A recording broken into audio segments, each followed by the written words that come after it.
Greetings, everyone.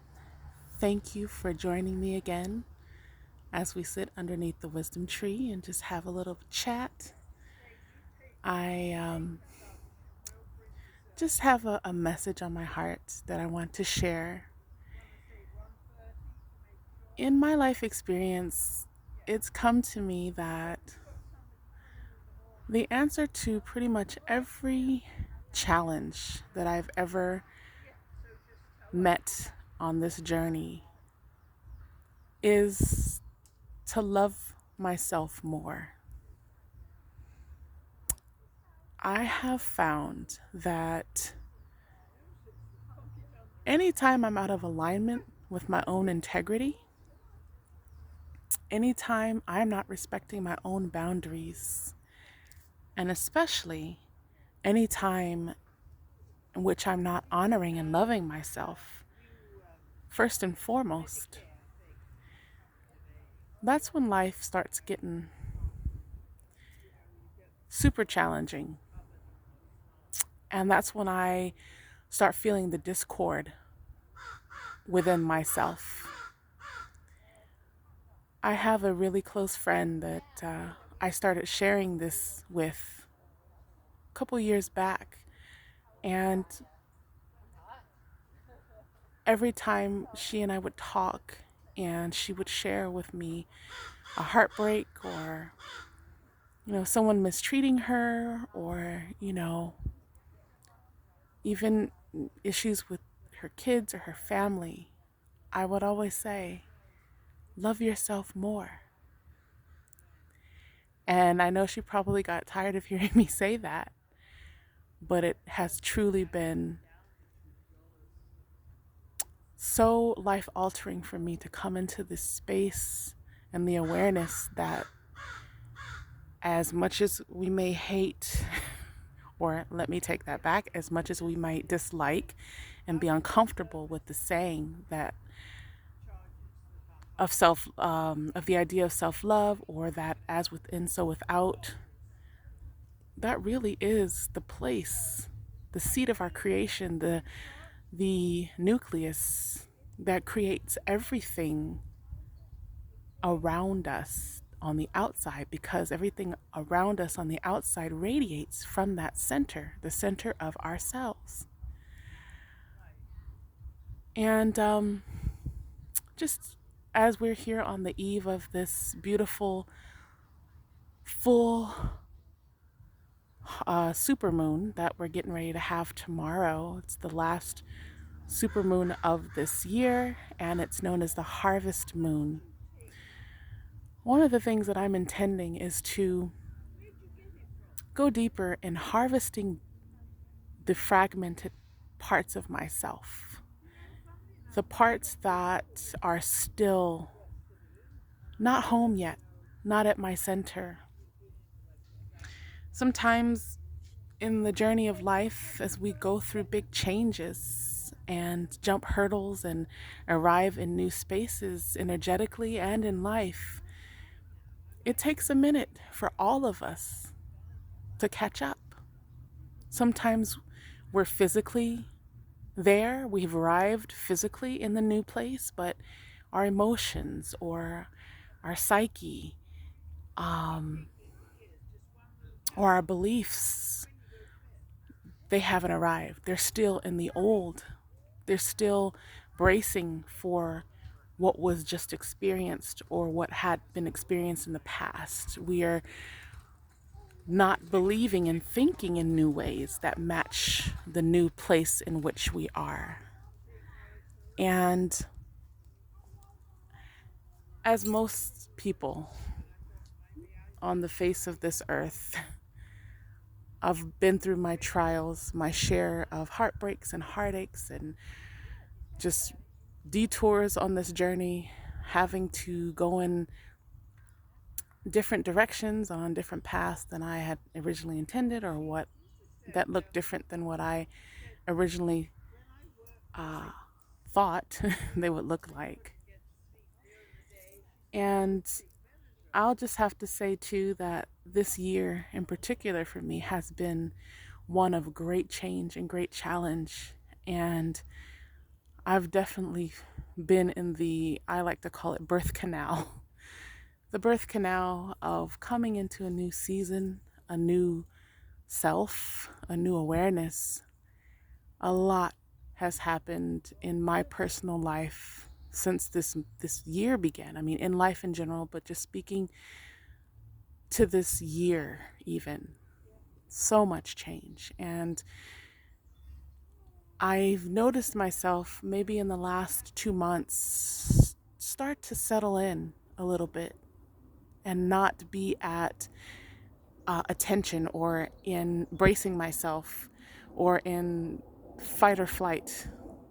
Um, I feel myself starting to embrace and settle into where I'm at, and not with regards to settling and being stuck. I'm not meaning that, because change is inevitable. There will be other cycles of change, but I'm finding myself in a place where I am walking into my new chapter, and it's unfolding to a greater degree. And so this is the place of harvest, where the work that I've been doing, the prayers I've prayed, the intentions I've been setting as I've continued to do spiritual work and healing work, despite what's been happening and all the different twists and turns that this year has brought. Now I get to be in a space of more being still and reaping the harvest and seeing the seeds, the crop, the evidence of what I've planted come up for me. And there can be a part of us, the fragmented parts, that are still kind of sleeping with one eye open and still is tempted to be at high alert, believing that we need to be ready for the next unexpected thing. But what I do know more than anything is that I'm in a new season, and this is a time of rest and a time of harvest. And so, coming back to what it means to love ourselves more, because really, we come into this existence and immediately start getting programmed away from any kind of consideration for ourselves. We're taught to give it all away, and that is imbalance. Um, just like when you're on an airplane, and when the stewardess is going through the emergency procedures and tells you as an adult that you are to mask yourself with an oxygen mask and then help the child or the person next to you. That is so very true. You're unable to give anything out that you don't already have. It does not work that way.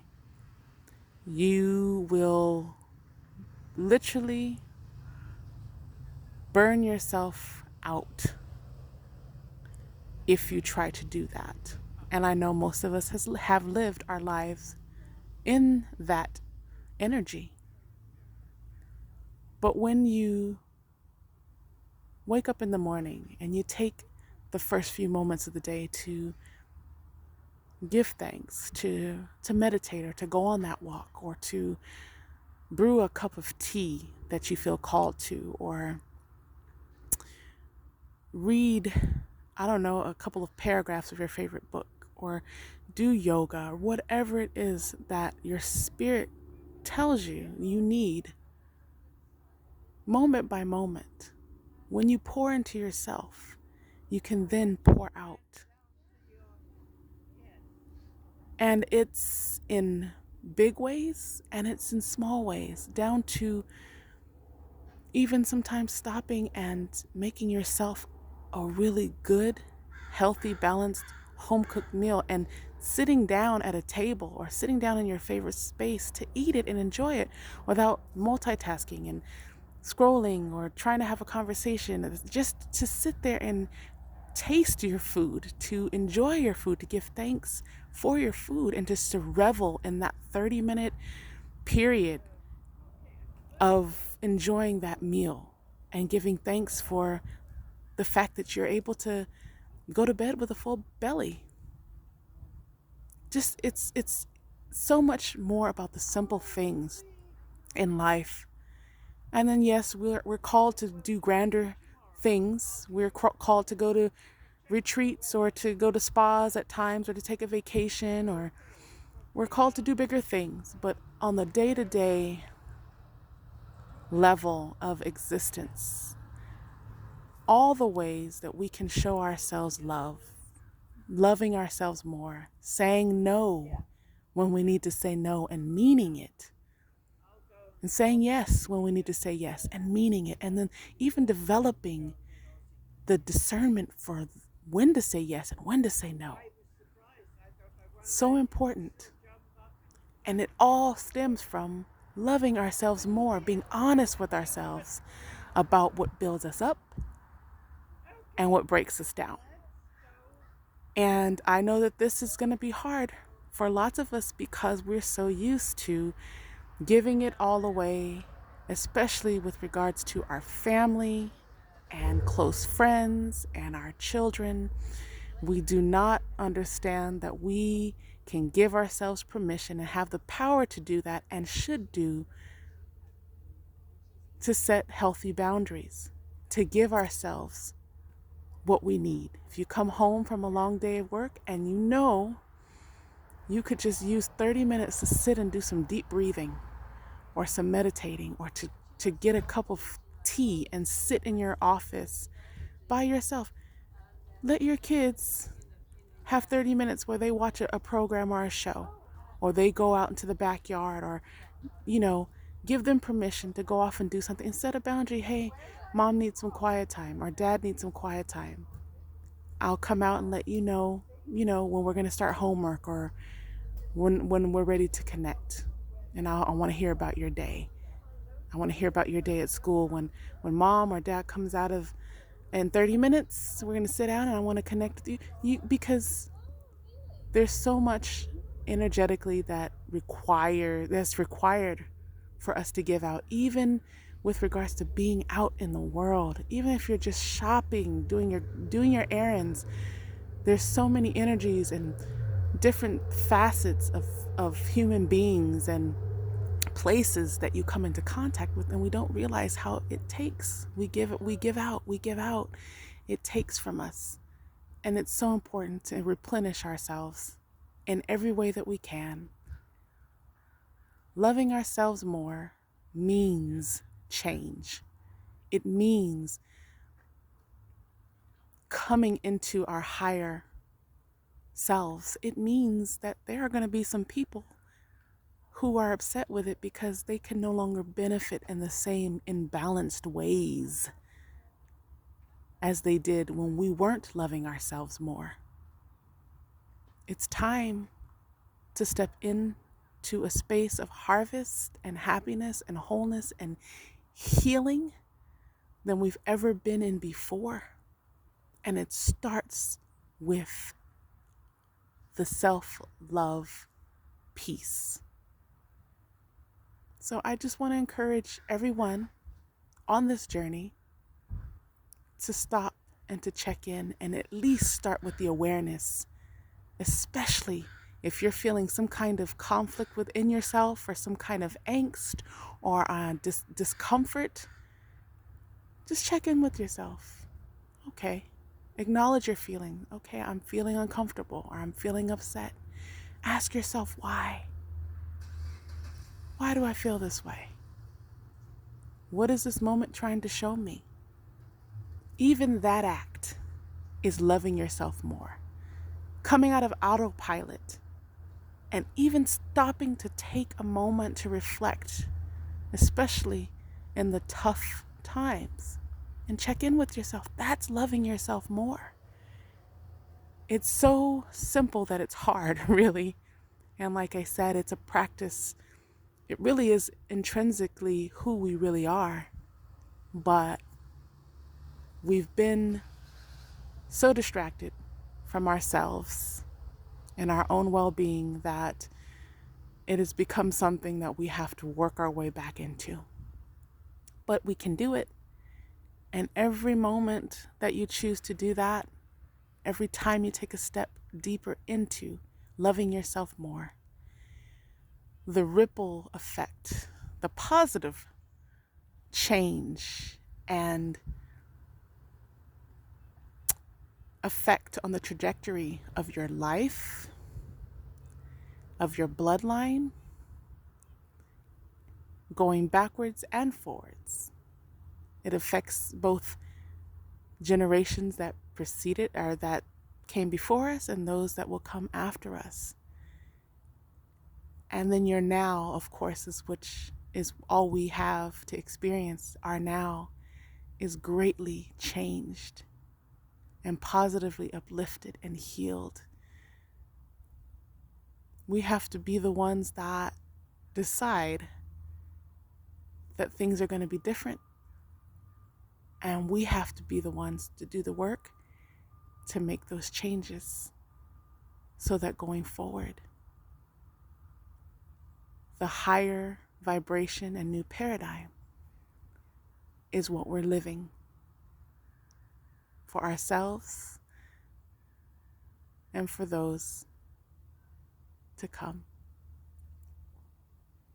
I just want to encourage you to do this work, and especially when there are helpful energies like a full moon energy or eclipse energy. We've got a couple of eclipses coming up in the next couple weeks that are really going to help us to let a lot of things go and make the shifts that we're needing to make if we haven't been willing to make them,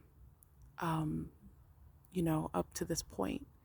The universe is going to step in and help us and assist us. It's better if you do it on your own, but there's always assistance, and it's always in love. And so, with that, I just want to say that I appreciate you being here, and just want you to know that you're not alone in the journey. Never alone. This is some tough stuff. These are some tough changes. But once you start taking steps and saying yes to the new path, to your higher timeline, your higher trajectory, that's where the fulfillment and the satisfaction and the healing and the goodness of life is. And it's there for you to experience it if you just love yourself a little bit more, moment by moment.